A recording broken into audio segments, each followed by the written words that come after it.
We are going now to learn about Lamarck's theory of evolution. Humans are surrounded by an amazing variety of life on planet Earth. Questions such as where has it all come from and when did life on Earth begin have puzzled people from many generations. However, at the beginning of the 19th century, Jean-Baptiste Lamarck was a French scientist who developed an alternative theory of evolution even before Charles Darwin. Lamarck's theory was based mainly on the idea that changes that occur in an organism during its lifetime can be inherited. And his theory involved two main ideas.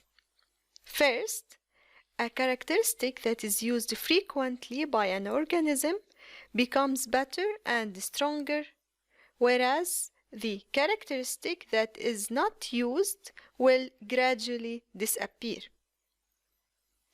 The second main idea in his theory was that the beneficial characteristics that are used frequently and are improved as a result are passed to the offsprings.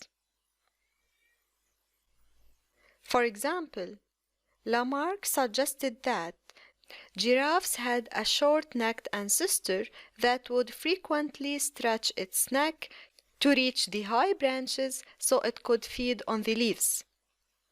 And this repeated stretching could very slowly elongate the giraffe's neck, and that this would be passed to the giraffe's offspring.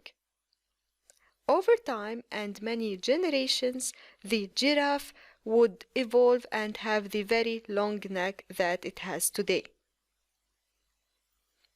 However, through modern science, we now know that in the vast majority of cases, this type of inheritance cannot occur, and that Lamarck's theory cannot account for all the observations made about life on Earth.